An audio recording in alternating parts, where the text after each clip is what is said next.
Monsieur Christophe Renzaro, président de l'Association Communauté Rwandaise de France. Bonjour. Bonjour.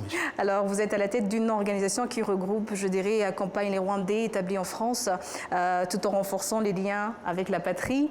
Avec vous, nous allons revenir aujourd'hui sur les principales, je dirais, activités de la diaspora rwandaise en France, les initiatives en faveur du développement du pays et d'autres perspectives. Alors, pour commencer concrètement, de quelle manière la diaspora aujourd'hui elle contribue au développement du Rwanda?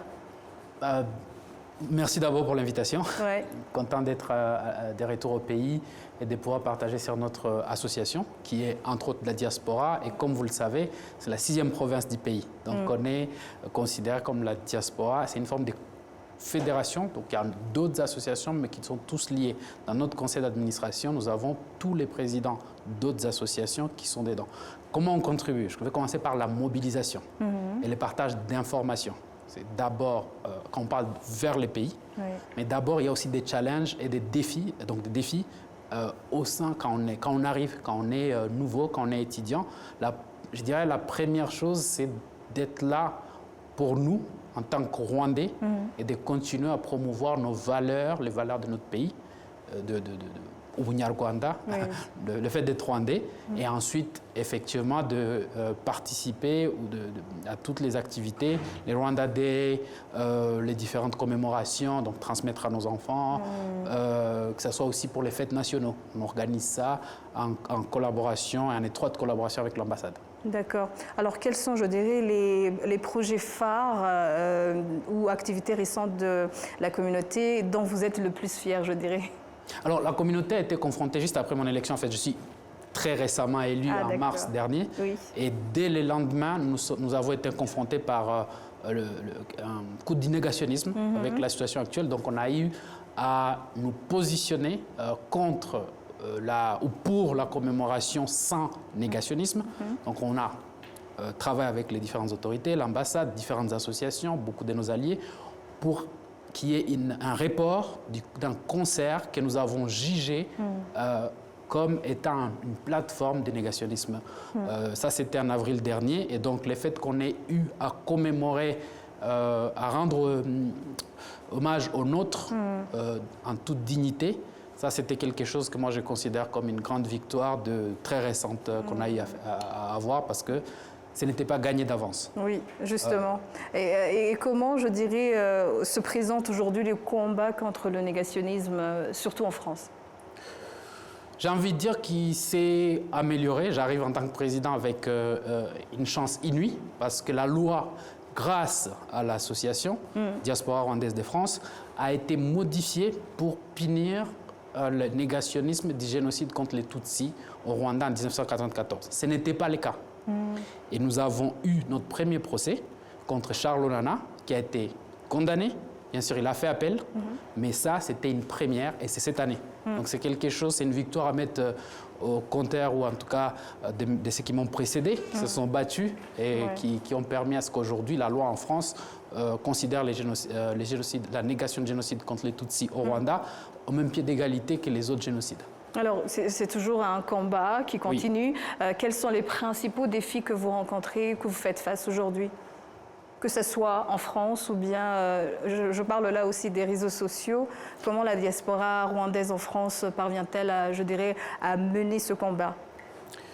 Le défi, c'est que, je n'ai pas envie de dire malheureusement, c'est que la réalité fait qu'aujourd'hui, il y a encore les génocides des Tutsis qui continuent au Congo, et qu'en étant francophone, cette actualité est directement liée à notre vie quotidienne. C'est-à-dire nos enfants, nos collègues de travail, déjà nous posent des questions, mais ensuite nous devons nous battre. Vous savez, l'histoire du Rwanda avec la France, c'est quand même le pays là où il y a des grandes têtes d'architectes de ces génocides.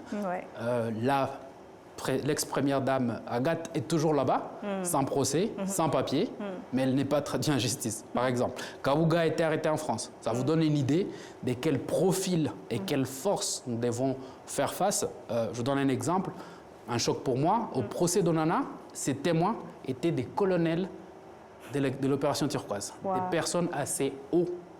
On a encore l'administration française qui est encore imprégnée. Active. il y a des personnes, des individus, je ne dirais pas le pays, mais les individus donc, qui sont dans l'administration, qui ne sont pas encore à la retraite, qui sont encore dans le mitterrandisme, comme on les appelle. Donc on a, Védrine n'est pas mort, hein, par exemple. Oui. On a encore des personnes qui sont dans le système. Mais les combats ont évolué. On est content qu'aujourd'hui, on ne peut pas être négationniste et aller. Donc les gens pèsent leurs mots.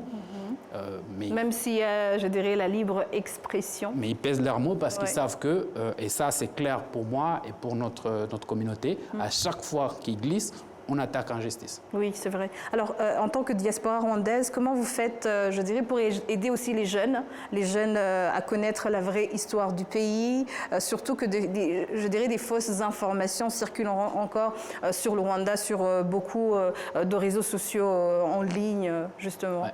Alors, c'est un grand défi. Oui. C'est un grand défi, en plus, la jeunesse francophone. Parce que beaucoup de contenus sont en anglais. Je lance un petit message à la direction des RABA de faire plus d'émissions en français pour nous permettre d'avoir du contenu à partager. Donc parfois, on a fait, par exemple cette année, une petite conférence. Là, on a invité le professeur Diclerc avec le professeur Kabamba. On a enregistré. On va créer des shorts pour distribuer dans nos réseaux. On a comme projet de faire ce que je vais appeler FAQ, des questions fréquemment posées, et répondre en français. Ça reste des projets, je viens d'arriver. C'est un processus. Voilà. En revanche, on parle à nos enfants directement, on parle aux parents, on demande aux parents de discuter. Lors des commémorations, c'est une belle opportunité parce que les jeunes viennent. Cette année, on a eu beaucoup de chance. Je remercie l'association Past Initiative d'être venue avec l'aide de l'ambassade d'Ibuka et d'avoir fait un play à la maison de la Shoah qui a permis d'inviter des jeunes qui parlent aux jeunes. Et on espère réitérer la même chose l'année prochaine. Donc ça, c'était un gros événement. Personnellement, j'étais scotché pendant 2 heures et j'aimerais pouvoir refaire la même chose si les moyens le permettent et que donc je lance à toute bonne volonté, à toute personne. Nous sommes une association donc bénévole. Hein. Toute personne qui peut nous aider à faire ce genre d'actions, moi j'y tiens l'année prochaine et de faire plusieurs villes parce que c'était que Paris, la France est grande, donc il y a des jeunes qui n'ont pas pu le faire.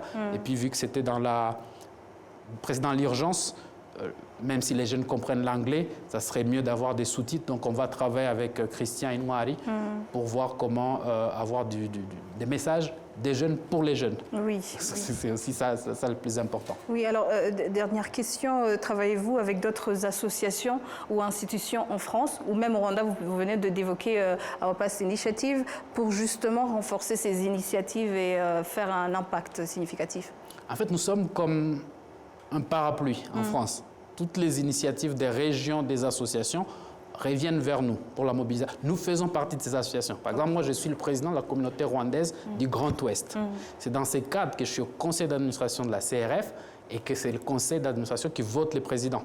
Donc déjà, j'ai des actions qu'on mène au niveau de ma région et ça passe par la CRF. Donc on est au niveau de la mobilisation. Ensuite, nous sommes aussi ce qu'on appelle l'ambassade, on va être contacté. Nous sommes vraiment le point de contact. Comme en Rwanda, on dit diaspora. Nous représentons la diaspora. En fait, c'est nous la diaspora, même si nous restons une structure loi 1901, donc sans but lucratif, avec tout ce qu'on doit respecter en participant à la culture locale. On a des activités, par exemple, pour faire le Muganda. On pense à faire des activités. En France? Oui. D'accord. Il y a un projet qui est en train d'être finalisé là-dessus. On veut faire des activités sur l'éducation civique. On parlait de comment on mobilise les jeunes. Nous souhaiterons très prochainement faire une journée entière. Là, on va inviter des jeunes rwandais entre 18 et 25 ans pour commencer un peu comme Itorero, mais commencer à les connaître et comme ça, ils pourront ensuite venir pour les toreros. D'accord. Merci en tout cas de nous avoir éclairés. Je rappelle que M. Christophe Lenzao est président de l'association Communauté rwandaise de France. Merci en tout cas d'avoir accepté notre invitation. Merci pour l'invitation.